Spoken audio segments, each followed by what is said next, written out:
In a time when, and it's still an uneasy time for Obamacare, but a time when Obamacare was under attack, you were pushing forward with your Medicare for All proposals. Some centrist Democrats were even saying now's not the time. You're gonna scare Republicans into repealing Obamacare because they're so worried about what you were doing with Medicare for All. Make the argument for why you can do both at the same time: protect Obamacare and push for something else. There was not many people in the United States Congress who worked harder than I did. I went all over this country, held rallies all over this country to make certain that the Republicans would not get away with throwing up to 30 million people off of the health insurance they have. Can you imagine that? People with cancer, with heart disease, with diabetes, with life-threatening illnesses, and these guys wanted to throw up to 30 million people off the health insurance they had, and no doubt many thousands of people a year would have died as a result. Fortunately, thank God, we were able to beat that back.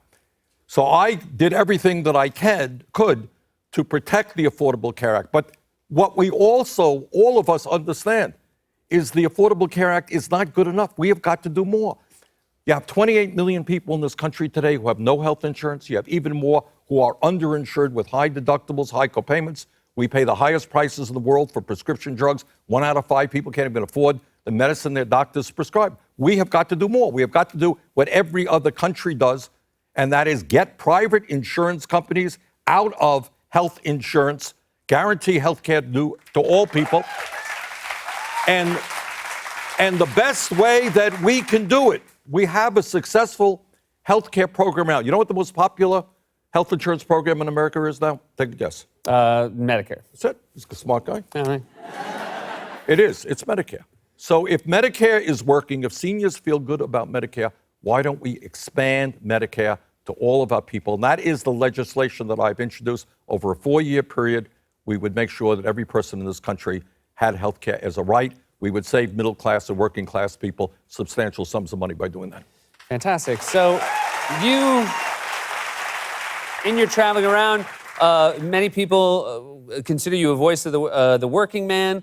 You were, back in the day, before you got this cushy Senate job, you had a carpentry company here in New York? I wouldn't go that far. Okay. Creative Carpenters, is that what it was called? Well, we were creative with the title. Okay. I will say, I don't know if I want my carpentry creative. Yeah.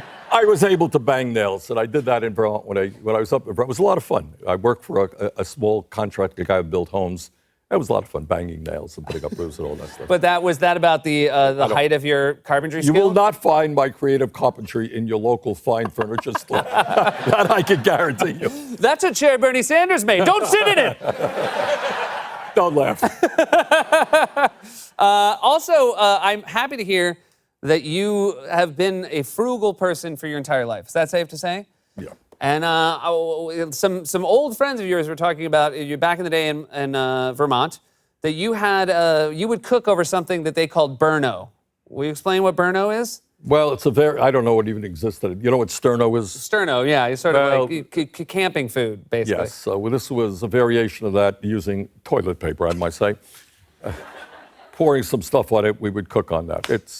We have come a long way since those days. Why are you taking back I can't believe the guy who figured out how to cook over toilet paper didn't make all that Facebook money. Thank you so much. It's always a pleasure to see you. Continued good work, and please come back soon. Thanks very much.